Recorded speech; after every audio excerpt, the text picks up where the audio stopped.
Welcome into the 5th episode of the Stargazing podcast. My name is Stephen Holstein. To my right is my co-host, Isaiah Killinger. Yeah. We have our producers, Colby Moeller. What's up? And Nick Preck behind the board. Hey, what's up? And this week we have our very special guest, S.A. Michael, the Mighty Maverick, our first guest Let's go. here on the Stargazing podcast. Excited to have you here. What's going on? Very culture to the culture. You know what I'm saying? Crip gang. I'm here at UCM. The only time I ever chose red. You know what I'm saying? Let's go. So you were at UCM. Yeah, I went to UCM from 2013 to like 2015. I only did like a year and a half. Like one semester I had to sit out. They kicked me out. They kicked me out twice, like all together. You know what I'm saying? So, They kicked you out? Yeah, I had bad grades. If you're going to college, you know what I'm saying, get good grades. That's all I'm saying. Yeah. That's pretty solid advice there. Yeah. So Brandon's his name. S.A. Michael, the Mighty Maverick. Yeah, what's going on? He's our first guest ever here on the Stargazing podcast, so bear with us. We'll do our best to get the info we need out of him. So let's go. So start off. Explain who is S.A. Michael, the Mighty Maverick. So that's my my rap moniker. S.A. Michael, the Mighty Maverick. Back before everybody had them long ass names. I made that, off of like some jazz shit just because, I wanted to kind of stick out. But now in this current age of hip hop, everybody's got long eccentric names, so I don't really stick out anymore. You were ahead. I was ahead of the curve, but I never dropped any material, so you know what I'm saying, I'm kind of late to the party too. But yeah, that's my rap thing. I go by Vera Coach Mendoza when I'm producing, so you probably seen that or you heard that around. But yeah, like Steven said, my name is Brandon. Pretty much a jack of all trades, rapper, producer, songwriter, label head for Cultural Deities Records, who Isaiah is signed to currently. So yeah, we're 6 artists deep, based out of Kansas City. We got a couple cats in St. Louis, one in Atlanta, and one in Buffalo, New York. So yeah, we're doing our thing, man. We just trying to. Are we going to shout him out? Oh yeah, shout out OG the Dude. Shout out Lamuta Romanis. Shout out Jacoby, Avion, Drew Ivy, and then I got Isaiah here with me, you know what I'm saying? So, and then it's me. All right. I wanted to talk about, you just dropped an album last month, Yeah. American Has the Blues. Yeah. You kind of want to talk about like the creative process behind that and, kind of like how it came to be? So like basically when I was a student here at UCM, I was working on another album. It's called Avenue, the Jazz Dissonance, and essentially like I wrapped that up before I left UCM.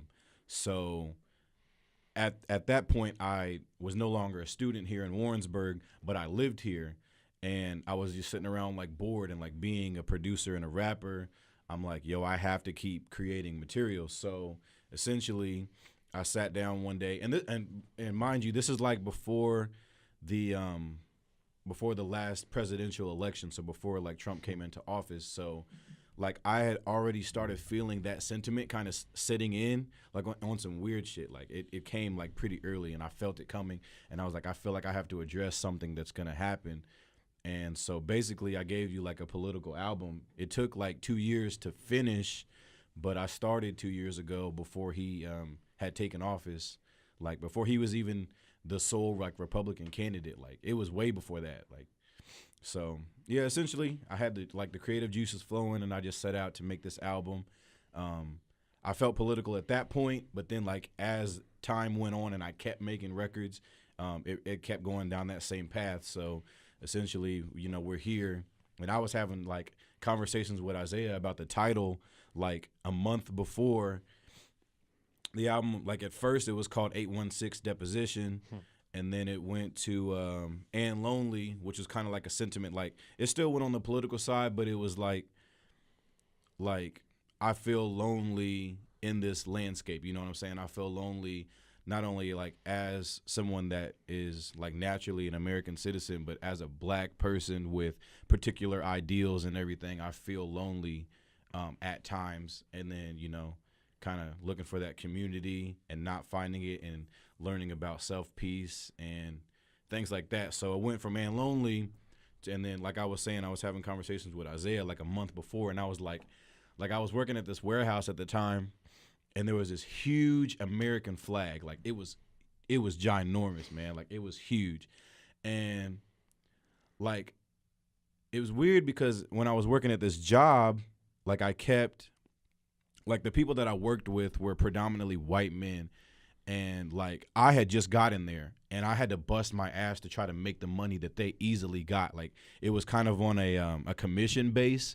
So, like, essentially, like, their friends would deal them out, you know, the best jobs, and they would get paid steadily throughout the day. And I had to, like, hustle to make my fair cut of the money that everybody was making. And a thing that kind of made me mad about that was, like, we had to share equipment. And so they would always work the equipment down to a dead battery, and I would have to go change it just so I could go get my job done. You know what I'm saying? So I had to go change this battery, and every time I changed the battery, like, I passed by a giant American flag, and then as I'm waiting, and the guys at the battery station didn't want to really change the battery out really quickly because they see this black kid sitting there, bro, and, like, they just did not come up. Like, they were like, oh, he can wait. I would have to sit there, and then I was looking at it. So while I'm waiting for them to come to me, while I'm waiting, you know, for the battery to get changed out, I'm sitting here looking at this thing, at this flag. And, like, mind you, like, I was born in Kansas City. I'm an American citizen. You know what I'm saying? Right. Yeah. This is, like, again, like with the And Lonely title, American as the Blues goes along with identity as well, where I was forced into, like, I wouldn't say forced because it's give or take with this country with me. So, like, Right. of course, there's a lot of positives that people outside of it don't get to see, and then, you know, but there's negatives too. So, like, again, had this title forced onto me, like, I'm born here, Right. and there's no escaping it. Like, I could like eventually denounce my citizenship or something and move to a different country, but like I was born with all the rights. You know what I'm saying? Like, it was weird, and that big ass flag was just a reminder. I'm just sitting there looking at it like, yo, like, I'm really in this shit. And, like, a lot of people don't want me in this shit, but I'm in this shit. Like, it was crazy.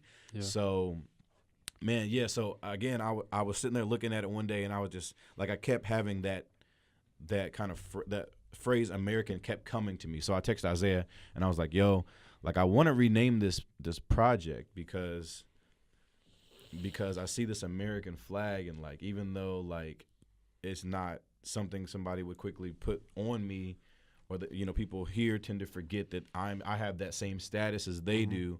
Like, that's just the case. I do. So I'm looking at it, I'm like, yo, I have to put the phrase American in this. Right. Not only for my audience that prefers my music, but people that wouldn't necessarily. They see a black man on this cover with, you know, like, Black Panther get up on, but the title says American as the Blues, and they're like, Black Panthers are, oh shit, wait, that's an American organization. Right. Those are American citizens. Yeah. Oh, I forgot. Yeah.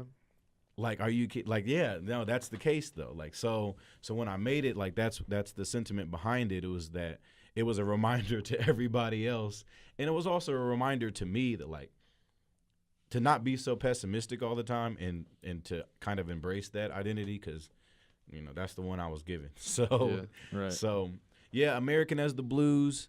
Yeah, that touches on identity, and then, like, the blues referred to, like, blue, when they said, you know, when Black Lives Matter popped up, they tried to, you know, combat that with Blue Lives Matter. So I was saying American as the Blues, and blues music created by black artists, American as the Blues. Right. Crip gangs that had to replace police. You know, when the Cribs were founded, they were founded because they had to police the areas that the police didn't go to.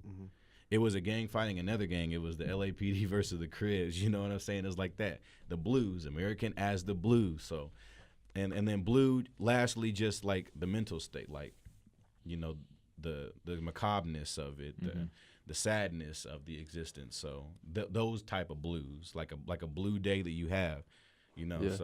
So it was like a double, you know, a quadruple hit for me with the title. I meant to dive into it on the album, but I didn't dive into it. But essentially, that's where that title comes from. That's the culmination of all that stuff. Yeah, I always thought, like, knowing you, I always thought it would be hard to interview you because you answer questions before we're able to ask them. You know what I mean? Yeah, and it's weird because, like, you I put feel you. No, that it's not bad or anything. No, you just put a lot of, and, like, your answers, just like your music, has a lot of thought. Yeah, into definitely. You're very thoughtful. So how do you think your thoughtfulness not just the concepts and ideas you have, but Right. into the music you make, like writing, producing, and all that. I mean, it's very extensive. When I set out, like I said, I'd finished an album when I started this one. This one was supposed to be a mixtape. I mean, technically to me, it's still a mixtape, but I sold it, so that makes it an album. You put it on streaming service. Yeah, it's everywhere. You can't not. Yeah, I mean, it's an album, and I had like a musical colleague point that out and was like, "Yo, man, this is an album. It sounds like an album. It's an album." So I'll embrace that. But what was the question again? It was like how your thoughtfulness into Right. just concepts and ideas translate Okay. into production, like because you produced the majority of the album. Yeah, I did, and I didn't even think that I would get to that point. But again, it's an older project. And I thought when I set out to make the mixtape, it was only going to take a month to make. I was like, I'm going to do this in a month and have fun. And that didn't happen because you start making a record and you fall in love with the sound. That happened a lot with me. Like I was sitting, like listening to different bands and things like that, different trip hop and hip hop acts, and falling in love with their sounds and wanting to incorporate those into this project. Like I wanted it to be pretty straightforward. If I would have put it out when I was going to, it would have sounded like 2015. but it doesn't anymore. But yeah, so like most of the records, in a few of them, I had an initial version that was pretty straightforward because at that point I was a pretty amateur producer. Like it was just like a loop or something, like just some simple hip hop like origins, like it's just a loop. Right. Maybe like Punk Adjacent stayed that way in a way where it's just like a clap added to the loop. But so most of them started that way, pretty minimal. And then as my abilities grew and as my taste and and wanting to incorporate other sounds grew, time lagged on and I just kept adding things and switching songs out and reaching out to other producers and things like that. So I put a lot of thought into a song, and a big thing that I tell myself is, if I'm trying to retain a song, if I'm trying to keep a song on a project, does it make me feel the same way every time I play it? And if it genuinely doesn't, then I'm throwing it away. Right. So with that kind of thought process, what from the original 816 deposition stayed until you released American as a Blues? Man. If any. Yeah, there's a couple, but I'm trying to think exactly, like, because it's you a blur. You mentioned Punk Adjacent. Punk Adjacent. Was that on 816? Because, that's what I'm saying. Like, Worth, I know, was on 816. Because so as far as the album titles go, and then, like, as time goes on, the album titles change, right? And the different textures, the different sounds change as well with the album titles. So like 816 Deposition was like all those loops, like they were pretty simple. So I know Worth was on there, and then a variation of Biko Mendoza, the 11th track, was on 816 Deposition. It was just a simple loop. Like I didn't have the intros, audio samples, and I didn't have the whole outro where it was like the extended jazz composition from Christian Scott. So those two, I think, are the only ones that were on the original. No, Rose Gold and Lonely was like the first song. That was the first song? One of the first, if not the first. That was like specifically like produced, quote unquote, for the project. I mean, that one's a loop. That one's like a bunch of different loops chopped up. And then the oldest song though is Rampant Blacks, which was recorded in 2014 with Tevin Carter. He picked the beat out. It was supposed to be his song, but I kept it. Like the engineer, Tom, he had given it to me, and I kept the record for all these years. And eventually, while I was a student here, I wrote that verse, or at least part of the verse, like the beginning of it, for that record. And then I finished it when I was finishing the album. But yeah, those are the oldest 3 and 4 songs. The rest of it is relatively new as far as like mixes and samples and stuff like that goes. they were pretty American as the blues. Yeah. Yeah, for sure. So you mentioned that we mentioned, I guess, that you put a lot of thoughtfulness and everything into everything you do with the music. And just knowing you personally, I know you've been working on this for several years, this one project. Yeah. I guess my question is, like, how do you know when an album's done? Like, how did you know this was it? Sequencing, that's the first word that came to my head, is the sequencing. So, like, I'm not a beat hoarder. Like, a lot of people, like, a lot of my artists, I got two artists in particular, that Jacoby and Avion. When I give them beats, man, these fools want to keep beats, and they don't tell me when they're making a song to it. Like, I'll give them a beat, and I don't know if they're going to use it or not. They'll be like, oh, yeah, this is fire. I'm going to use it. I'll never hear a song from them, which is cool. I allow that because, as far as creativity goes, like I said, I retained a whole song for 4 years. So I will allow you that. That's good as far as your creativity goes. Don't rush anything. So, yeah. I mean, what was the question? I blanked out. When you know an album's finished, when do you know? Yeah, like so this album in particular, just like, it's your debut project, and you've been working on music ever since I've known you. I've known you for at least 7 years now. Yeah. So, like, it's just kind of the process of, like, getting all this done. Like, how did you know, like, you had an album? It's finally that. Yeah. And after constant revision, you also knowing you gave yourself. I did give a myself deadline. a timeline. I did that like in late 2016, early 2017. I said that I was going to release it in January, but I didn't keep that one at all. I mean, essentially, especially like being a small label, aside from sequencing, which I veered off topic, but aside from that, it's like it's also money and resources. So like, I mean, I own a record label. Like I have 6 artists, including myself, and essentially like I'm using personal paychecks to pay for everybody's stuff, So again, in tandem with sequencing, because I don't beat hoard, and so I had like these 13, 14, 15 beats. 13 ended up on the album, but I had like 15 or 16. I'm like, these are it. And I start sequencing. I sequence like when I just have instrumentals. And as writing comes into play and I'm writing songs, I'm still sequencing. Like I do things together. I know a lot of artists, a lot of my musical friends record a lot of music and then they put it in the vault. Right. They go back later and they go through their vault and they're like, this goes together with this, with this, with this, and then they make a project, cohesive or not. They put all these tracks together and like, okay, here you go. I don't do that. I have the beats. Beats gotta move me. I gotta love the beat. I gotta keep playing the beat. I gotta hear lines on these beats. And then again, I sequence these beats. And then I start writing. They become songs. I keep sequencing the songs, and I'm like, okay, it flows this way. Because I know flow was a big point that a lot of people point out to me. Like, okay, yeah, it flows well. Like, yeah, I set out to make sure it's an album. Like, I'm not the single guy. I don't like when artists. I mean, singles are cool. Singles are necessary, but I'm not a single person. Like, right. There's certain fans that I refer to them. Like, pop fans are usually single fans. They know the songs from albums that are singles, but they don't know deep cuts. Right. Yeah. And that kind of irks me.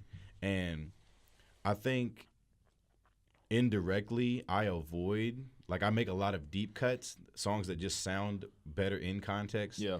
Out of like protest of that. Like so like I'm just making a lot of deep cuts, a lot of in-depth songs when it comes to writing and then like the fluidity of the production, the way that they go, one after another.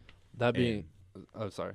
No, so, I mean, essentially, yeah, once I get to that point and I'm like, okay, this is done. I have features locked. I paid everybody. If I did I got a couple beats that weren't mine. 2 from Radicule, 1 from Don Kevo, and 2 from Michael Taylor. I'm sorry if I missed anyone. Pit the Kid, 1 from Pit the Kid. So once I buy the ones that I didn't make and I pay the artists that are on the records, then, yeah, we're done. Right. Essentially, yeah. I mean, like, again, I'm sequencing from the beginning, so I know what the finished one looks like. Right. So it's not like, again, like I'm not picking through a vault and saying, okay, I like these together. Let's just put this out. Like, no, like American as the Blues looked like how I knew it was gonna look like before I put it out there, essentially. All right. That being said, with your deep cut, every song kind of sounds like a deep cut. How do you choose the singles that you put out before the album? With this one, see, because again, like I finished another album before this one, and it's in the chamber. It's ready to go. I just need, honestly, sign me. I need a budget. So with American as the Blues, when it came to picking the singles, honestly, like I said, I'm self-funded. So when I finished a couple songs, like I was like, yo, I'm throwing this out there. Right. And they were dope. The first single was They All Laughed featuring Lamuta Roman. And shout out Lamuta, man. Fire verse. He gave me a crazy verse on that. That was one of the beats that I produced myself. And the energy was just great on the record. I felt like it was aggressive and gritty enough, and I felt like it tonally, it was the direction that the album was going to go in. Yeah. So I felt like it was justified as a single, because when you hear that, you're like, okay, I'm expecting the rest of the album to kind of sound like that, right. And you get that to an extent. Yeah. So yeah, when that was one of the first ones I recorded, and I was satisfied with. Another thing is, I'll record sometimes and be like, that was ass. We're not using that. Right. So yeah. So we even did that, and I just kept playing it in the car, and my girl was like, "Oh yeah, that's fire." And I had my little cousin with me at one point in time, and he's like, "Throw that record back on, cause that joint, like, both of y'all ate that." And so I was like, yeah, we got to put this out. Right. So I had that single cover. If you've seen the single cover for They All Laugh, like, Lamuta designed that himself. He didn't design it for the cover. It was just like a piece he did, and I used it, and I texted him. I was like, yo, I'm using this. So that's on Spotify, right?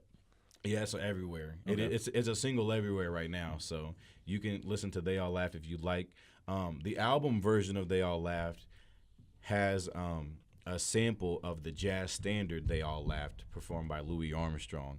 That's why the song is named They All Laughed, because originally, like, I have a version of me covering that with a singer by the name of Taylor Isaac. I wish, like, her vocals were louder, because, like, we don't have the session of us doing that. Right. My vocals don't sound good, again, so I'm not putting it out, and I couldn't get that energy back. I couldn't, mix it to where she would be louder than me. So we didn't get to put that cover on there, so I just used Louis.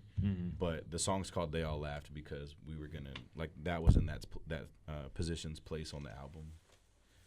Yeah, so. All right. Another thing about this album is that it's 13 tracks long. You said that's your number. Yeah, 13's perfect. Not even I know people be scared of 13. Yeah. No, I just like especially like in the streaming era, I've seen a lot of write-ups about albums being like 22 songs, 30 songs. Like, and then their explanation for it is they're putting out as much material as possible so that something sticks and something charts, which I don't understand. Like, I extend it to an extent. Like, okay, yeah, like when you literally put out the whole album and like fans pick, like, of course one is gonna or a couple are gonna rise above the rest. That's natural. Yeah, and it's kind of natural, but at the same time, man, that's just like you're you're giving people like a lot of trash, and it's not cool. Well, I mean, that reminds me of the Quavo album that just came out. Yeah, I never even peeped that. I mean, shout out to Quavo, he's dope, but I mean, again, when you make bubblegum, man, bubblegum's not a meal. Like, to me, that's how I feel about it. So there's nothing wrong. There's nothing wrong with candy, bro. It's cool. It's cool in context. It's cool in the club. I've been in the club.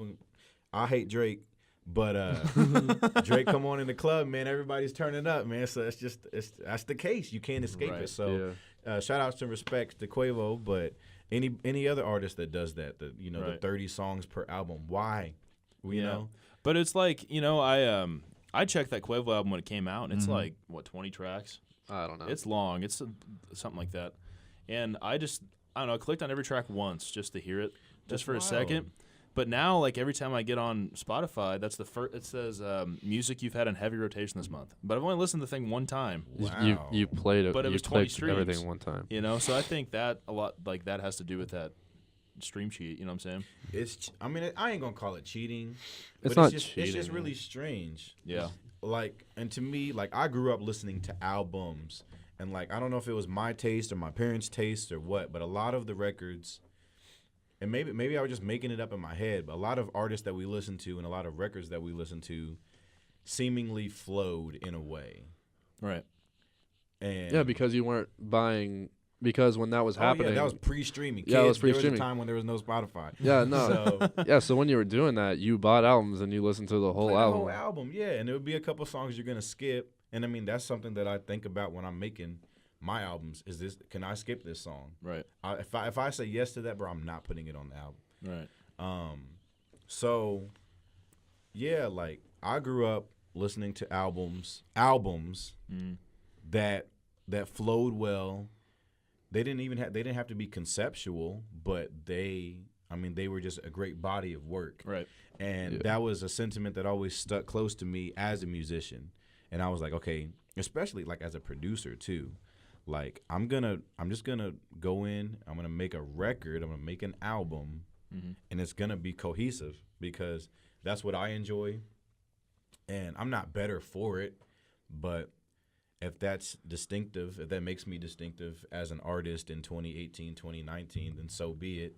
Yeah. But, I mean, it doesn't mean I'm better than Quavo, you know? Right, yeah, like, I Quavo's get that. dope. No, Yeah, all that shit's dope. It's just, that's my style. That's how I get down. So I'm gonna make the records like that. Every album you get from me, I'm going to do that. So, yeah. So bringing that back to American, so all the tracks are very cohesive and they go together. But like, is there like an underlying like story to follow throughout the album, or is it just? So it's not a story. Yeah. I mean, essentially, it's a commentary Right. on identity, specifically Black identity in most parts of the album, but it's just about identity. Right. Like, I mean, Isaiah is the only white artist that I sat down with and featured on this album. Right. Yeah. Ryan McDermott's on the song with Isaiah. We stole it. Sue me. But like his song touches on like mental issues and like emotional extortion and shit like that. So I mean, again, it's identity of a man, identity of a Black person, just identity in general, identity as an American. That's the underlining theme, Right. rather than story to this album. Because again, I really wanted to put an emphasis on that. And also, this is kind of like the first song, Rock and Roll. I don't address my daughter. I have a daughter. She's 1 year old, but I don't address her, but I mention her, you know. Right. And I tell her to grow up slowly, and it's just crazy because like, I mean, she's a quarter Black, and that's just really strange, you know, because I'm half Black and half Mexican. Yeah. She's a quarter Black, but she's still dark because she's still half, you know, Black and Mexican, and her mother's white. But like, it's just like things like colorism is what she's gonna run into. And she'll run into racism too, but not as much. But she'll run into colorism for sure. Yeah. And colorism comes from white people and Black people. You know, there's going to be a lot of Black folks when she's growing up. It's like, Imani gets away with this because she's lighter, or Imani gets this because she's lighter, you know, stuff like that. So I address her and touch on topics like that from the start, because if she grows up and if I'm not there for some whatever reason and she listens to this, she'll be like, okay, dad said, you know. So it's like, I just wanted to, and not only for her, but for kids that are like her, kids that are light skinned, kids that are Black, kids that are, you know, gay, what have you. Anybody that's in a marginalized kind of identity, a marginalized community and group, I want you to be able to listen to this and not only like identify with it, but understand that you can identify with it, because everybody's struggling. Like everybody has hardships. Yeah, even the rich folk. Even shout out to Carell Rogers. Yeah, man. So, I mean, and I mean, I would say like, you know, like this is very like pro-Black. This is a very pro-Black album. But again, people get pro-black mixed up with like anti-white. That's not what we said. You know what I'm saying? Pro-black's not anti-white. Squash that. Like, get that out of your head. You know what I'm saying? Yeah, that goes back to the Black Lives, Blue Lives. Yeah, like, and I'm not an all lives matter person. Like, you can't flip it. You know what I'm saying? When we made a statement, that's just what we said. Yeah. It doesn't mean, you know, that there's not another side of the coin. It's just like, why bring it up? Why would you, you know? Oh, Me Too. Like, not in reference to the Me Too movement, but like saying like, I struggle too. Like, yeah, I understand, but there's a black kid laying here dead. Right. Like, I'm just talking about that. Like, what's in my face? I understand, you know, you may be bullied or whatever, but like, I'm just addressing what's here, you know? Yeah. Like, and again, I mean, I'm all everything. Like, I got friends that are, you know, support some of the things I say and some things that I don't say. And I mean, I like to be all inclusive because as a minority, I know what it's like to hurt and to not be heard out. So I'm gonna hear you out if your argument makes sense. Right. But I'm not for like exclusivity, and I'm not for like, you know, just turning down people and telling them like, no, fuck you and your group. Like, that's not me. But I mean, unless you bring the noise, then you see what's going on. So So yeah. Well, the initial reason I like mentioned the 13 tracks is that on 11 of the songs you have features and 2 that I don't. And on 2 that you don't. So as a solo artist making your debut, yeah, why so many features? Yeah. There's a song, my song, that you're not even on. Yeah, but I am. See, cuz I want this to be clear, like I'm a rapper, but I'm a producer too. And like, not just a composer producer, not just a beat programmer, because those are those are different things. Yeah. Right. Like, a producer is essentially a director of an album. I'm a curator. I'm a director. Call me DJ Khaled. Call me Diddy. I don't care. You know what I'm saying? That's me. That's the role I play. The beat that Isaiah's on, I curated it. I produced it. So essentially, like, at first, the song that Isaiah's on by himself wasn't meant to be that way. But he submitted me his verse, and I was like, I'm not going to tarnish your verse in any way with more features, so I'm just going to leave it alone. That's me stepping aside myself as a producer. I didn't even say like a tag or anything. Like, I have my tag on there, but it's not my voice. Right. So like, vocally, yeah, Isaiah's right. Like, I'm not even on that song. But like, again, that's how willing I am, you know, to go for the art or go for whatever cause, whatever movement I believe in. Like, I don't have to be in the limelight. Right. Like, my music shines, you know, the record shines. Your name's still on it. Yeah, my name's still on it. Like, it's part of that movement. It's part of that album. So, yeah, I mean, but I feel like people have too inflated of egos nowadays, or they don't want to set aside. Like, and I learned that from Tricky. That I didn't even come up with that steez on my own. Like, there's a British trip hop pioneer named Tricky, and he used to do that a lot on his records. He would write the songs, and I believe he produced some songs, and but he would have other vocalists perform them because he said he liked, like, he admired their vocals or their take on things. Right. He was like, these are my lyrics, and some of his lyrics would be like very carnal, very dirty. But he's like, I had a woman sing it because it made the record more. Right. You know? Like, you know what I'm saying? And I was like, yo, that's dope. And so, yeah, so Isaiah said all that needed to be said on that song. And I was like, yeah, you're on that by yourself. Like, I'm not putting anybody else on that. Right. I'm not going to ruin this song. Me, you know, I made the beat. That's it. I'm not going to get on it vocally and ruin it. It was perfect. And I think people need to embrace that as artists. Yeah. Embrace that. Like, if you, bro, I don't know, give songs away, I guess. I don't know. Like, don't ruin a song just, you know, because you want to be in that moment. Right. Yeah, definitely. What I think is cool about American, like the way you described that, it's an album about and being inclusive and, you know, giving a voice to people who don't necessarily get a voice. Right. You know, I think it's cool that you have features on 11 songs because, you know, you're giving literally gave everybody a voice. Yeah, you're man. giving all those different people a all voice. All my rap friends are dope, bro. That's why I did that shit. You know? Radicule, he's a producer, right? But I got so much respect for Radicule. Radicule releases his own music. Like, he doesn't have his vocals on it, but he's a producer, a composer, right? So he has like beat pages like on Spotify. You can listen to Radicule. You can listen to his creations. He's vocally not on the songs. He's so dope to me, and me acknowledging, yo, you got these beat pages. You got, like, he has profiles is what I'm saying on the streaming services. I was like, yeah, this is featuring Radicule. Like, he made two beats, the first song and the 12th song. Yeah. So those 2 songs say featuring Radicule because he's that dope. You know what I'm saying? Like, bro, let people shine, man. They like he's great.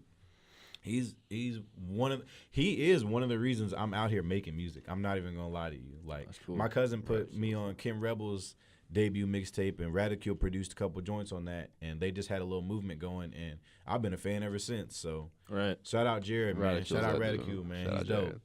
Thank you for them beats, man. That's a good segue into like the next question I wanted to ask. Just kind of getting away from the album a little bit and just more of like who you've developed your artistry around. Like just kind of your biggest influences. Influences Yasin Bey and Tricky. That's it.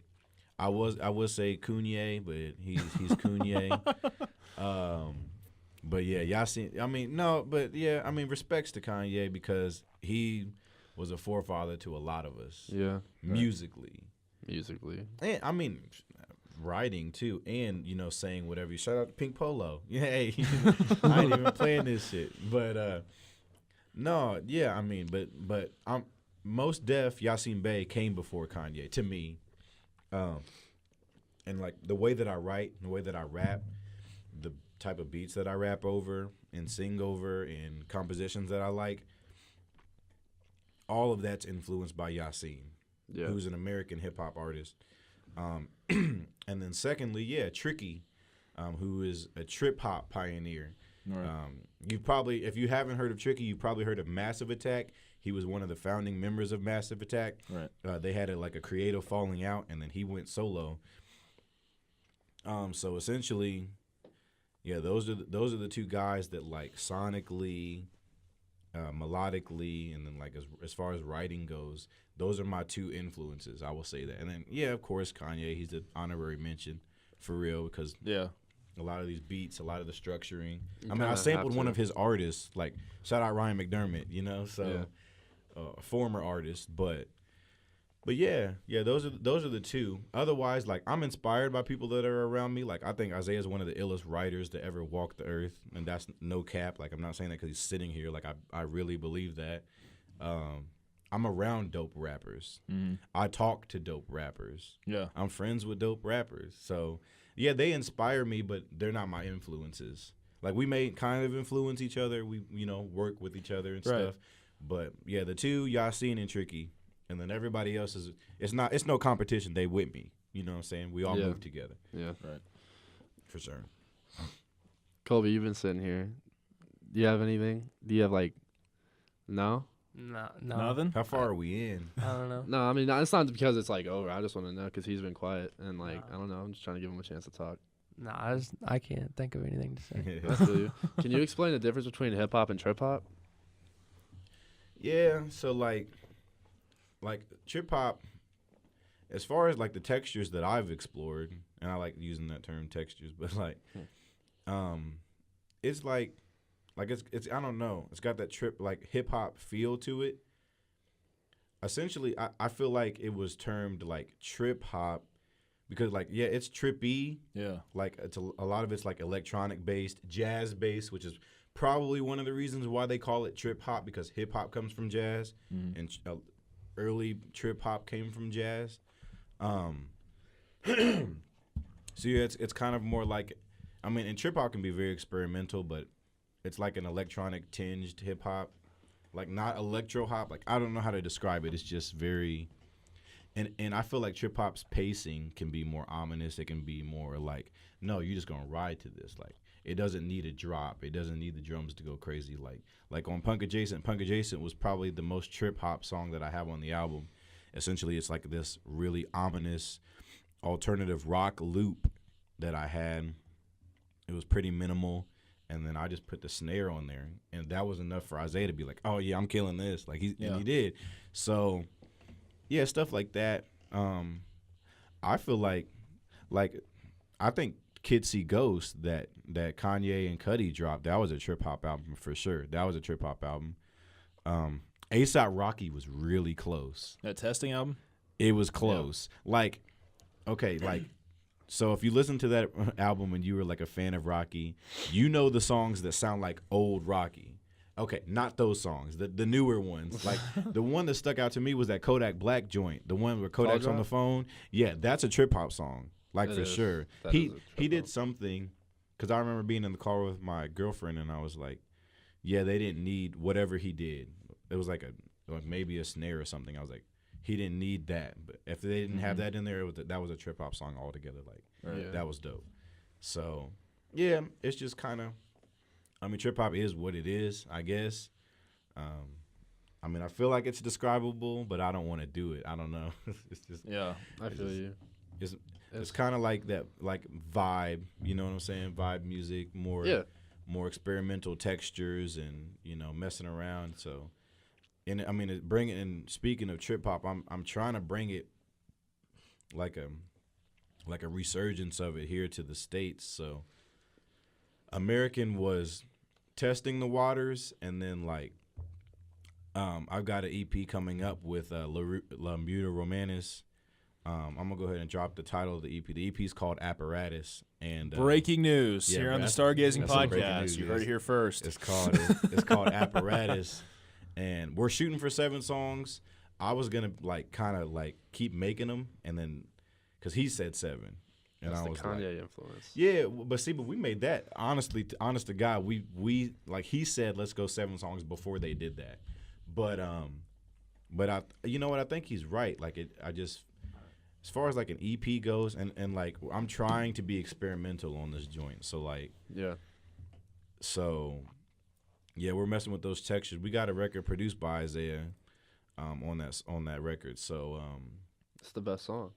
I mean, it's dope, you know what I'm saying? But now, that Cell joint knocks. That shit goes harder than it does. Yeah, I got this joint called, that's the tentative title. It's probably not even going to be called Cell. No. But that joint goes hard. Shout out to Bajan Amir. He made? Yeah, he did that. Oh, he did that okay. loop, you know what I'm saying? So, shout out to him. He let me do that. I asked him, I was like, yo, can I do this? And he was like, oh, yeah. So. That's fire. So, shout out to Bajan. He probably don't even know him. I'm talking about him right now, but I mean he does. Like I had a conversation with him, but anyway, yeah. So like we going like 7 songs. My goal is to try to get this trip hop ball rolling. People get a feel for it, and then maybe Avenue I can add some different textures and stuff, and really go trip hop on that joint. Because I mean, this is not like me biting or me trying to be different. Again, like this is what I like to listen to. This is what I like to make. Like, it's fun. It's interesting to me. So, again, I'm being genuine. Like, this is what I'm making. Like, it's not for a statement or anything like that. It's just this is what I kick it with. So, right? Yeah, and that's a good question to ask. Just kind of like your purpose behind making music. Like, are you out here making music to get rich, or is it just kind of like a cathartic release for you? It was totally cathartic. I don't like. You guys are my friends, but Isaiah probably knows maybe more than you do. But like, I hate money. Like, I hate money, and I don't like having it on me. I mean, like it's necessary, especially like, bro, I'm managing 6 artists, so especially managing people, you need money. It's freedom to pay my bills. I need money. Like I need money. And I have, shout out to Tevin. I have arguments and discussions with Tevin all the time about money. He's like, bro, you need to be in it for the money because it's going to be longevity.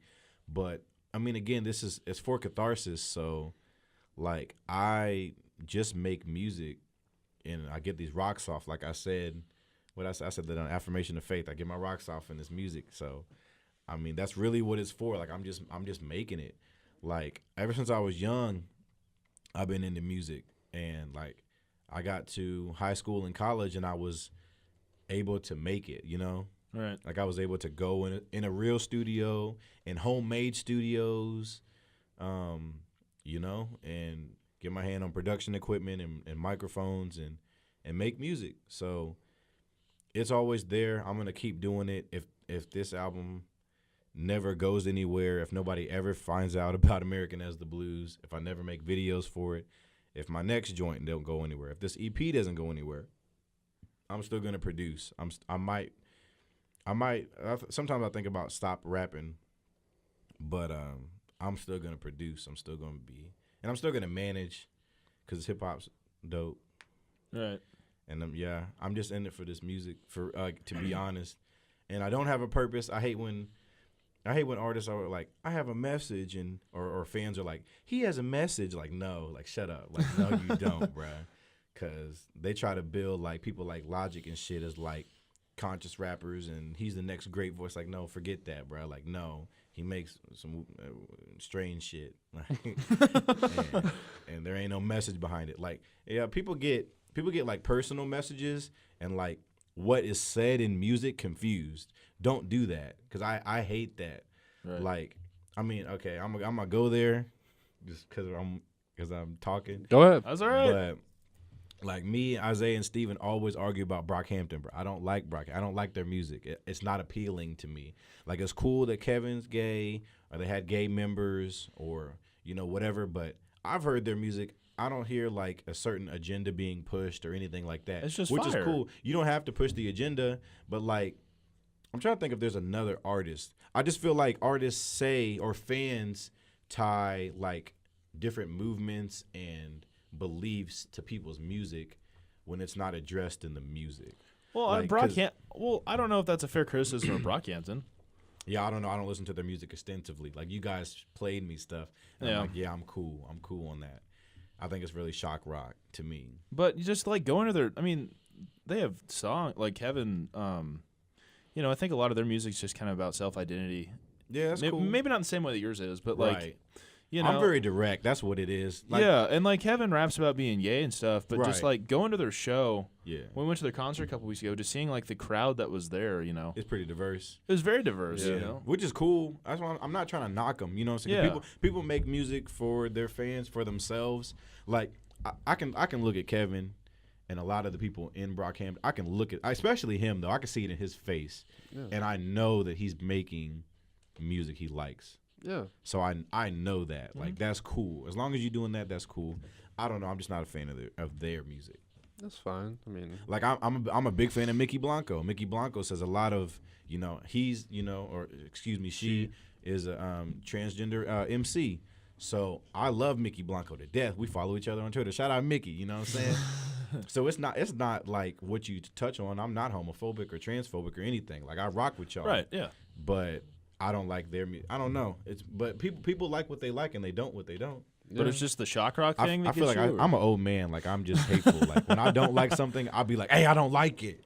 So it's that. Yeah, they're just really shock rock to me. But like what is that like? Are you saying that like the message isn't deep enough for you, or it's no, because I don't get in tune with the messages. Because again, my understanding is that it's not the message; it's just how they present it. It's the whole like the presentation. Okay. Painting yourself blue and being in the middle of the street in videos. I don't know. It's just like they just weren't appealing to me. Like, the videos more so than the music, but like the music also, like, I've heard like just like barking and shouting on songs and stuff, and I'm just like, no, I'm cool, bro.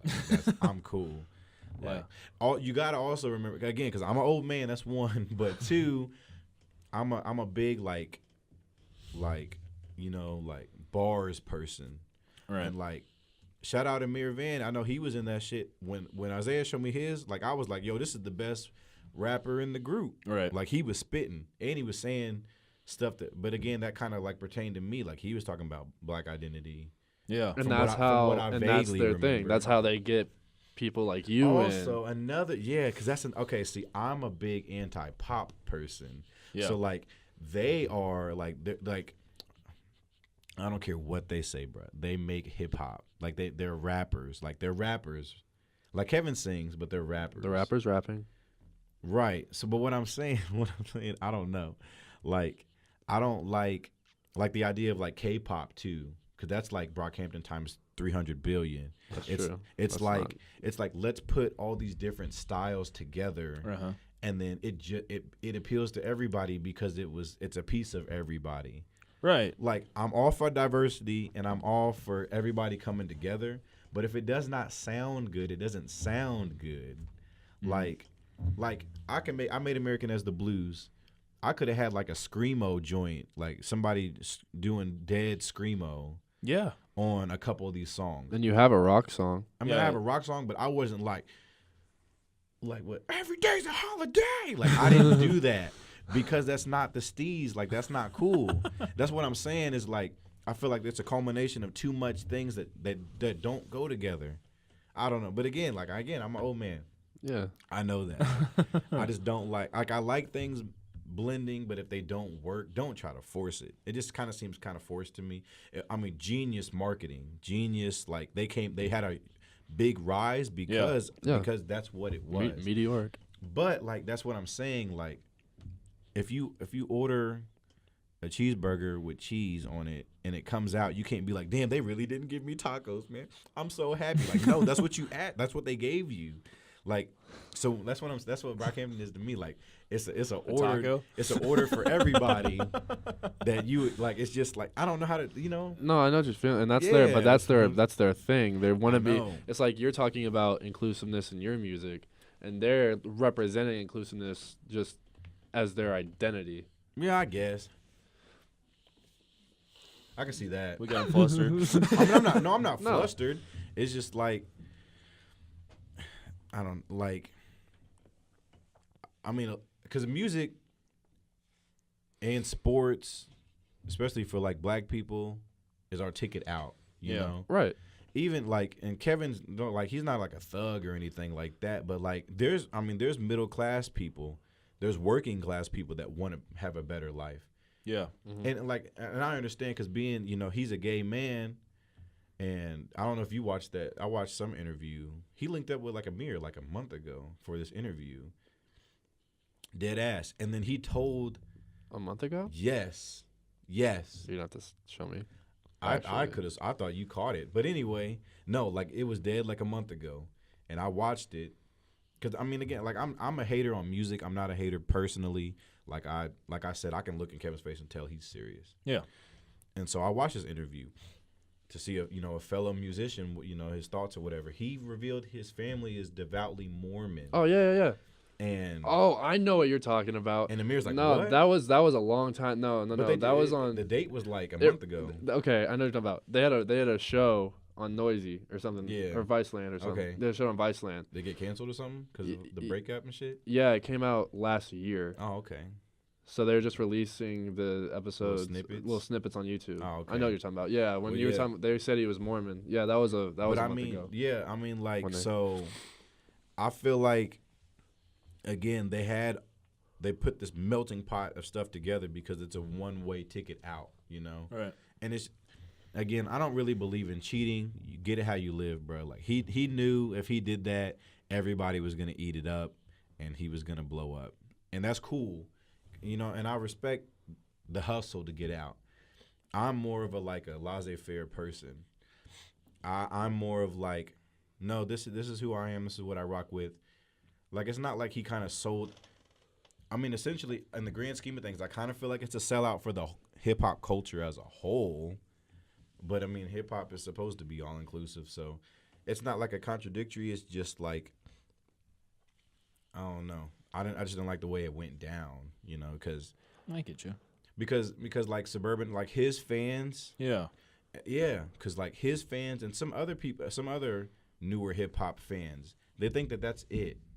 Like their sound is hip hop, right? Yeah, and it's like it's almost alternative, I mean, it's alternative hip hop. Yeah, but hip hop, like I never kind of liked the term alternative hip hop because hip hop is hip hop. Hip hop is alternative. Hip hop is alternative. It's counterculture. It's all counterculture. Right. So yeah, we all are together, but at the same time, there are subgenres and things like that.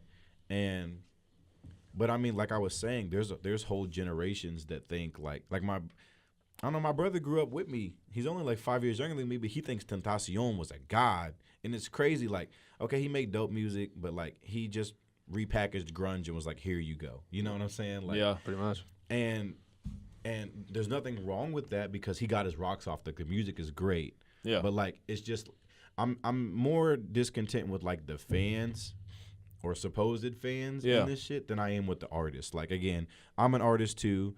You know, shout out and respect to all these artists because I'm not trying to hate on the artists. It's just like this is the legacy of it. Like people are getting things confused. Like I always shout that out. Tricky and Yasin are my influences. Right. I had music friends that told me like your style is so distinct. It's so you. And I'm like, no, I could show you records that. You know, like for real, I can show you.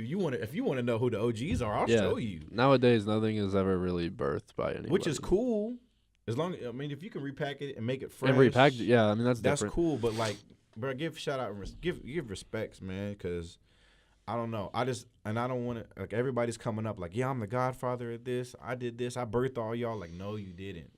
You didn't, and you need to. I don't know. I'm all about giving that notoriety. Let them know. You know who was dope.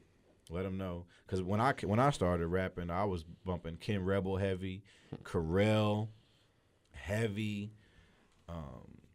Man, who else?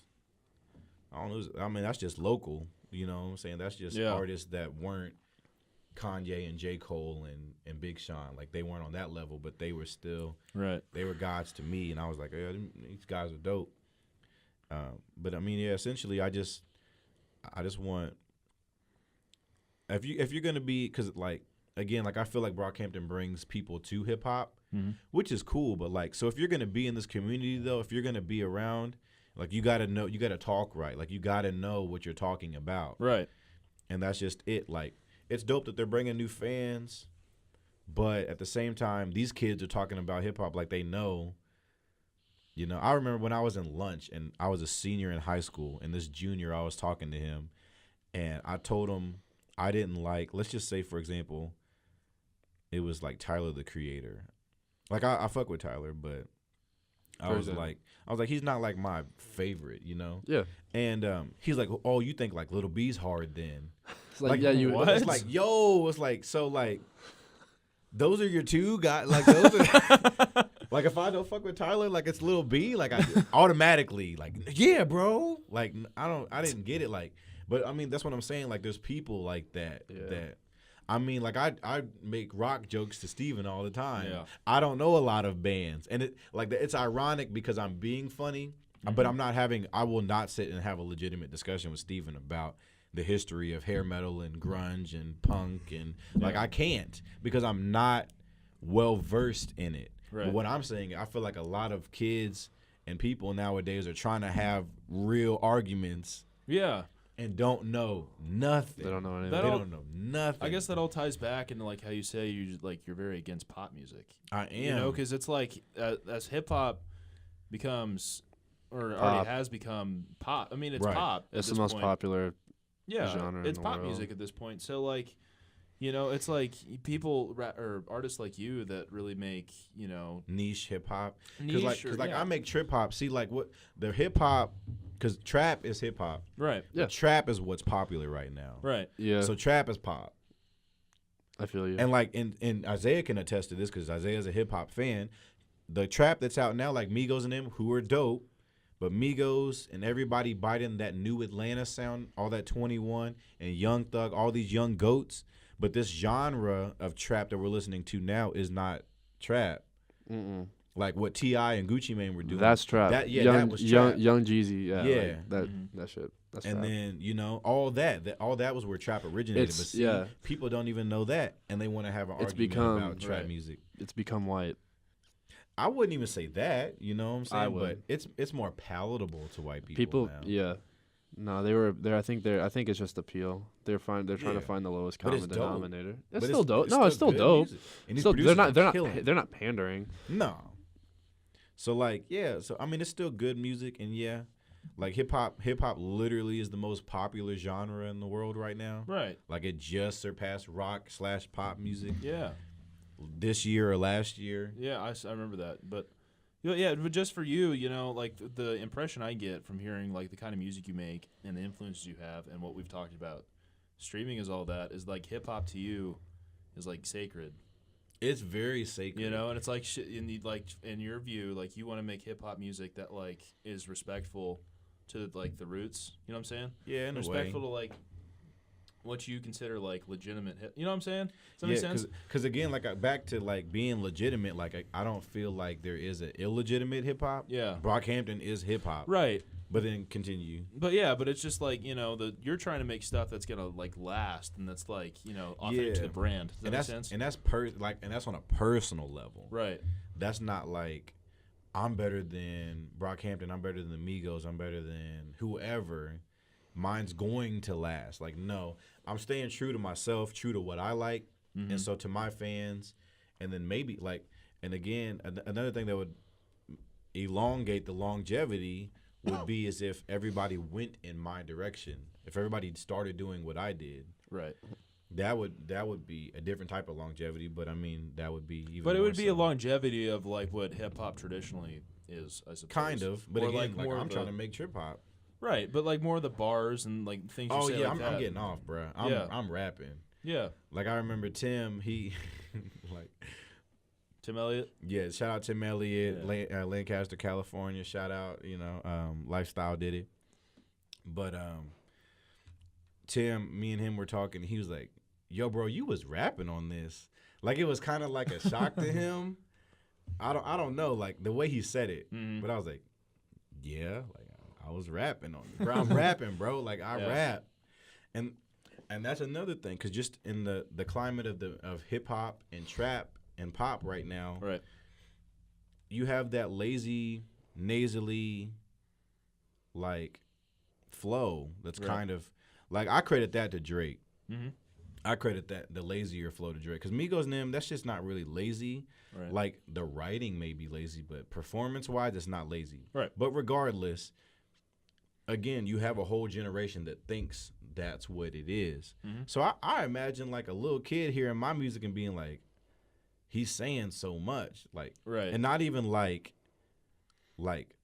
fathom that I'm saying so much, like, like I'm literally like the amount, not the content, like the frequent, bars, and I don't let up, like I'm saying a lot, right?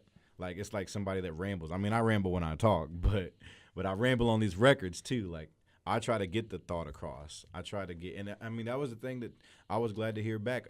Another discussion with Tim was he said, bro, like every song, if it had a topic to it, he's like, I felt like you addressed it. He's like, I felt like I didn't want more. I didn't think that you needed to say anything else. He said, if you brought something up, you literally finished the thought. Right. And I was like, oh man, yeah, thank you. Like, yeah, because that's what I'm trying to do. Like, I'm trying to get the thoughts off. I'm trying to, give you. I mean, I watch a lot of Needle Drop. You can at me if you want. I don't care. You can be mad. I watch a lot of Anthony Fantano and his reviews because I respect his reviews because he's honest, right? And he's also very specific and detail oriented, and he's pretty well like accustomed to like the do's and don'ts and what's necessary and what he wants to hear, right? And that was something he said was that like when you explore topics, like sometimes people will touch on a topic and then don't give them a solution. Mm-hmm. Like if I brought up an issue, I'm gonna try to give you a solution. Like Biko Mendoza, I was really happy about that record. That's my favorite record on the album. Yeah. I'm really happy about that record because the last couple bars, I give you a solution to the album. Right. Like if there's underlining issue of identity, and race relations and all that. My personal philosophy on it is like self-awareness and self-betterment. Just work on yourself. I mean, me and Steven were having a personal discussion the other day, and I was like, yo, bro, you're first. It's you first, and you got to do that. And in all facets, all relationships, everything that you do, put yourself first, not on something that's selfish, but like, like you got to be a better you to be a better lead, to be a better example. So Man, what's the last couple bars on Biko? You're gonna take my word. If you're gonna take some, take my words. You're gonna take something from me. Yeah, what's the thing that comes up to pull up because Genius. I got a white girl as my one honey. Because La Raza on my mama's side is dumb funny. Because the better life just really loves a young dummy. What I'm saying is we coming from that one mother, the motherland. God gives and takes nothing from us. So understand, if you're at odds, then you're the one gunning. Right. So learn to seek a better life for your one sonny. And take my thoughts if you want to take something from me, dummy. Like, you know what I'm saying? Hey, bro. Hey, I'm out here rapping, bro. Well, essentially, what I said was He's rapping. But what I said real was bars. What I'm saying is, like, you know, like I listed, you know, being half Latino, because a lot of black people don't like that. Like, I got a friend who he was like, yo, you're black and Mexican, but you're black. Yeah. And I was like, no, bro, but like I'm also Mexican. He's like, no, but you're black though. And you know, so I brought that up. I brought up having a white girlfriend and a white baby mother because that's an issue to some people. Mm-hmm. And then thirdly, I was like, because the better life just loves me. Because like, I mean, I didn't come from a poor class. I came from a working class family. Yeah. And now like my parents are somewhat set. Like they're cool. You know what I'm saying? As far as money goes. So a lot of black folks seen that and they were just like, yo, bro, you get everything handed to you. You know, you're good. You're good to go. Mm. And I said all those things because I kind of touch on, again, it's my identity in the whole album. Mm-hmm. So I get to this point and I list all those things that people may have a problem with. And then I was like, yo, but we came, you know, we all from Earth. And God gives us everything and doesn't take anything. When you get shit taken away from you, that's from human beings. Right. Yeah. So I was like, yo, like, yeah, he ain't take nothing from you. You know what I'm saying? And understand if you're at odds, then you're the one gunning. If you feel sick about something, that's your fault. Right. I mean, in most cases, it's like, especially like opinions, like, oh, this, like, I'm offended shit. Like, I'm offended at this. I'm offended at that. Why? Explain it. Like, explain to yourself why you're offended about that. In all honesty, like, why are you offended? Why are you hurt? Why did that hurt you? Mm-hmm. Why does that rub you the wrong way? Why does that bother you? That you're the one that's mad about that. Nobody else is mad about that but you. Like, so, and then lastly, you know, if you want to take me out, if you want to take something from me, you can't take nothing on earth from me.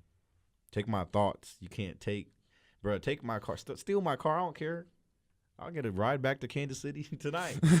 Like, if my car was gone, fuck that car. You know what I'm saying? Yeah. Like, again, like, I'm not about the money shit, and I'm not about like secular things, secular like ownership. Mm-hmm. Take it. I don't care. Only physical thing you could take is my daughter. Then we got a problem. Then you're gonna meet that 40. But other than that, I mean, I'm cool, bro. Like, that's real shit. You know what I'm saying? I mean, that's not funny. On big C's. So, hey, I ain't lying, bro. I'm lying, man. I ain't lying. I mean, you have to. I mean, you Uber now, so. Yeah, I Uber with that 40 on me. I don't care. Hey. Your favorite rapper's an Uber driver. Yeah. Ride with me. KC. I don't say that shit, though, in the car. I ain't never brought it up in the car. I ain't going to bring it up in the car. KC Uber, you need a ride. Yep. That's your guy. Look in my face. But anyway, yeah, so essentially, man, I mean, I addressed it all on the album because that was a big thing I wanted, was to give a solution. Because I remember, I don't even remember what album he said that on. He was like, but he brought up a lot of points, like, this is an issue, this is an issue, this is an issue, but what's the solution? So y'all just wanted to get to that. And Affirmation of Faith, I talk about me, like, which is the second to last song on the album, where I was just like, you know, I have a problem doing this. I do this too much. I do this too much. I do this too much. That's my favorite song. That song's hard. Like, I put a lot of time into writing it and getting, you know, make sure my ideas and thoughts were done, you know, because I wanted to show you that, like, everybody, you know, has those issues or whatever, and everybody has things that they can improve on. And again, so if the underlining theme of the album is identity, your identity is yourself, you know. Right. So again, like, you can be proud of your identity, but then you also have, at the same time, you have problems with your identity, you know? And so, yeah, just acknowledge them and then work on them. So, like, you know, and then, like, Youth Holiday was kind of just like, it was like the perfect closer. I've always wanted, that's a Carell Rogers record. Shout out Carell. Assassinate the Shy Loners. Assassinate Carell. Assassinate Carell. But I always wanted to cover that record because it made me feel a certain way when I started making music. And I was like, man, this song's just dope. I'm gonna cover it one day. And I tried to I changed some of the lyrics to tie it to like escapism, because I gave you my solution in the 11th song and the 12th song. Mm-hmm. Youth Holiday is the last song. It's the 13th song. So like I gave you the solution, but then kind of to keep like a macabre or like an in progress tone, right. I finished it with Youth Holiday because I'm still escaping shit. Right. You know what I'm saying? So like I know what's gonna make life better, but I gotta tell you on this last song, bro, I'm still alive. Like, and I'm still dealing with American identity and, you know, shit like that. So, so yeah, that's why I ended it with Youth Holiday, because it's just like, it's just like that's the tone, and that's the climate we still live in.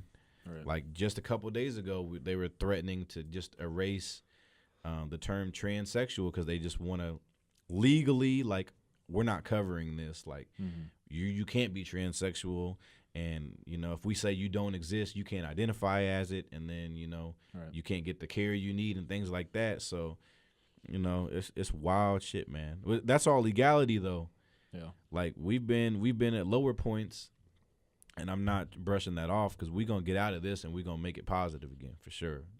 We're gonna get trans rights back on track, bro. We're gonna do all this, bro. Cause again, like me being a minority, and like, bro, I hear it a lot from black people. Black people are like, we gotta work on ourselves first. But like, bro, we all exist together, bro. Like I'm not, like why, you know, I can have two arguments at the same time. Yeah. Like I'm not transgendered. I'm not even like gay. I'm not even on the spectrum. But I have acquaintances and artists and friends that are. And I admire people that are like Mickey Blanco. You know what I'm saying? Like people exist. They're not playing like it's not a game. Like they're not just making it up for fun. Yeah. So yeah, man. Like I'm gonna fight for that because they're alive too. Yeah. And if I can make a whole album based on my identity and say, you know, I just want to make things better, then you know, if they got the same argument, then let's go. We're gonna make it better. Sure. I like it. Yeah. Yeah. Real culture to the culture. All the cultures. We're not running out of time yet, but getting to kind of the end of our podcast. So I wanted to ask you about cultural deities and just kind of like, you know, it's the wackest label on earth. It's the worst. It's horrible. But just kind of like, you know, it's your label that you founded. You have 6 artists. Just kind of, you know, just kind of like your mission and like, you know, maybe, you know, what you look for in artists when you sign them, and just kind of like, you know, what's coming up and what's on the horizon for you guys. So Cultural Deities was a label that I founded in 2015. I think like the summer of 2015. I had just left UCM. I told my parents I'm not moving back to Moberly. I'm not coming back to Moberly. That's where we're from, by the way. I'm not continuing college. I went to college to study like history education, like I was gonna be a social studies teacher. And I met most of the cultural deities here at college, and most of them were in school for music. Yeah. Nobody graduated. You know what I'm saying? Like, but we all still do music. And I got here and I saw them working without a degree, you know? Yeah. And then I was like, I mean, they were even going here for the music degree. But if you can work without it, like, I don't need the degree. Plus, I didn't want to get a teaching degree and then still try to be a rapper. And then, like, so I'm that teacher that raps. Right? And then try to, in the, like, school system, try to fire me and shit. But, like, so essentially, I told my parents that I'm done with college. I kept having to tell my dad, like, I'm not going back. Yeah. And told him I wasn't coming back to Moberly. I stayed here in Warrensburg, and I made a label. I want to say, like, it was at tax time or something because I had like a decent sum of money. And I just founded the label here in Missouri. It's an LLC, limited company. So yeah, I mean, I was working with Isaiah before, OG the Dude before. Lamuda wasn't on the label, but I had met him. Jacoby was messing with us. And I hadn't met Drew or Avion. Drew Ivy. Shout out Drew Ivy. I hadn't met him or spoke with them. I haven't even met them in person to this day. But we going to get there. 2019, we going to link up for real. But anyway, yeah, Avion and Drew, I hadn't even spoken to them, met them, like talked to them, anything. But, yeah, we was like 4 artists deep. We had another guy, DG Truth. Shout out DG Truth. Love and respect. And I just made it legal so we could sell music. Yeah. I didn't want to get in trouble, and I mean, again, I'm not fond of money, but you need it to keep putting out these records and stuff. Engineers want to get paid, man. Pay your engineers, pay your producers, pay your features, right. Pay for all that shit. People want to get paid. And you might be a bedroom artist, you might record all your stuff, but people want to get paid. Right. And if you take yourself seriously, you want to get paid and you want to pay people. So yeah, I made it legal. So it's like 3 years old now, going on 4 years. We have a website, cultureadidas.com, if you want to check it out. And yeah, now we're 6 artists deep, including myself. Most of us are rappers, and Avion, and I think Jacoby's about to dip into R&B, but Avion makes R&B, and Jacoby's about to dip into it. And so, we all we're just, and those are distinct genres, hip hop and R&B, but just like the climate of music is now and how hip hop is pop music. It's a blend. I mean, it's a lot of blend. We got a lot of influences. Like Isaiah listens to Frank Ocean a lot. I mean, I listen to Frank Ocean a lot, things like that. Like we're a fan of different things. Steven showed me a rock song. I just chopped it up the other day and I got a record, you know what I'm saying? So,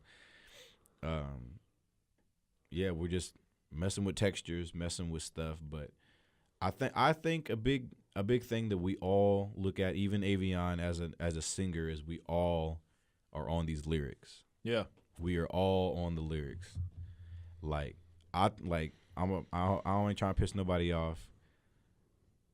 Lamuda's the best rapper in the group. Isaiah's probably the best writer in the group. But we're all dope though. Like, that's my personal opinion. Yeah. Everybody else is going to say one thing or another, and that's not to discredit anybody in the group. I'm just saying, personally, that's how I feel right now. Yeah. Like, OG the Dude, shout out OG the Dude. He was my favorite rapper in the group, but Lamuda, he's been killing lately. Yeah. I mean, like, we're about to drop his project that's solely him performing, and then, like I said, we're dropping Apparatus hopefully in February. So he's got a double whammy for y'all. He's got 2 projects coming out, and that's about to be fire. But, yeah, here at Culture Adidas, we all focus on the lyrics, like, heavy. And I want to say we focus on it more so than a lot of artists nowadays.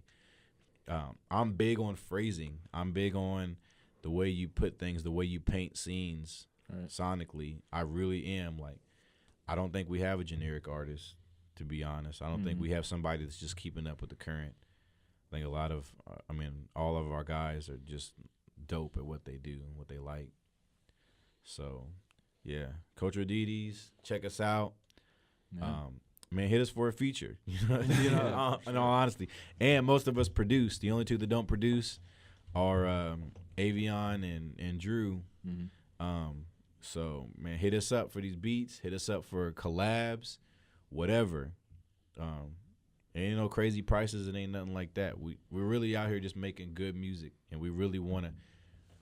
Again, like I said, not only with my boys, with everybody. It ain't no competition. We just work. Yeah. Like, I'm not, like, a lot of the Kansas City rappers, to me, I don't care, bro. A lot of y'all boosie, bro. Y'all gotta kill that. Like, yeah, y'all dope. Some of y'all not as dope as you think you are, but that's okay. Like, let's grow together as a city. Like, come on, Yeah. I ain't talking about free work. We gonna pay. People gonna pay. We need to pay each other. Y'all need to pay each other if I'm literally not involved. Mm-hmm. But like, let's grow, because being exclusive and saying no, you know, you got one hot song or a hot project and then being like, fuck everybody, that's not cool. Don't do that. Yeah. Man. Because you're not gonna grow. Like, Isolating yourself. look, bro, like, I mean, almost every Kansas City MC out here that's grinding, we black. Man, they're not just giving us shit for free, man. You know what I'm saying? Help each other out. Like as black people, I feel like we're kind of taught to be to ourselves. Like, don't trust the person sitting right next to you. Like, you ain't got to give the man your social and, you know, all your information, bro. But like, give him your time. Like, you know, grow with people. If somebody burns you, okay, yeah, that's fair. Don't talk to them ever again. But don't be out here burning people. And just try to get some help. Try to, reach out to artists and let's work, because as a city, we need to be on the map.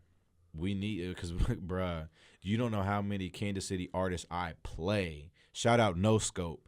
Shout out Cuddy Bear. Shout out Southside Dame, who's going to UCM right now. I mean, bruh, there's hella rappers. Kai Colors. Shout out Kai Colors, man. He did a collab with Isaiah on his album. But there's so many dope artists. Shout out Rolla D, who's our personal, engineer. We go to Rolla, and Rolla's dope, bro. He about to drop a fire album. Mm-hmm. Like, but there's so many artists from Kansas City that you don't have to fuck with me. A lot of them don't even know my name. That's cool. I fuck with you. I like your music. You know what I'm saying? So like, I ain't on no Boosie shit, bro. Like, I fuck with you. Like, it's like that. So let's just grow as a city, because it's not cool, like, being exclusive and trying to one up somebody. Just like I was saying with the rights stuff, you know what I'm saying? American as the Blues is a pro-black album, because that's how I feel. Yeah. But that doesn't mean that I'm not pro-trans rights right now, pro-gay rights, pro any other type of, movement, Me Too movement, right. Anything like that. Like, just because somebody is shining doesn't mean something else can't be discussed. Yeah. Just because somebody got a hot record don't mean people can't grow. Shout out Rory Fresco. He's dope. He got that, he did a lot of, he's been grinding for a minute, all these people, man. Just, just because somebody's shining, just because somebody has a deal, just because somebody's touring, just because somebody, is doing concerts from Kansas City doesn't mean that you suck. Yeah.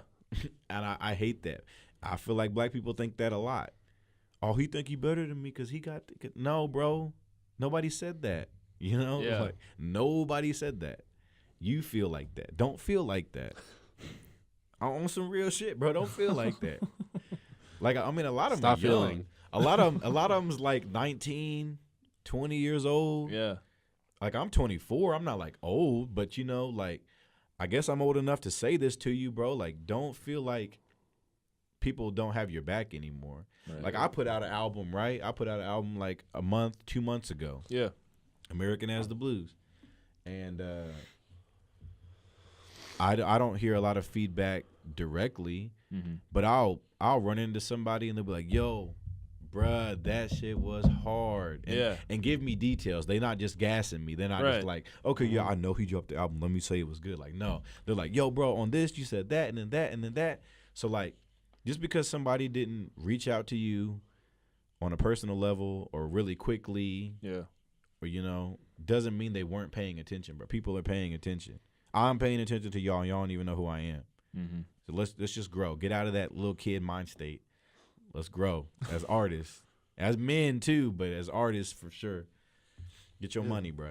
Let's grow. I think that's a good place to end. That's good. He's S.A. Michael, the Mighty Maverick. Oh, yeah. You're coaching. Let's go. His brand new album, American as the Blues, is out on streaming services. Everywhere. Everywhere. You can check it out whenever you want. He's also got the singles, They All Laughed. They All Laughed and Brick right now. Brick, yeah. Got those out. Those are on Spotify and other streaming services as well. Videos coming soon? I hope. Bro, I told you I'm broke, bro. I told you, look. I told you this is self-funded.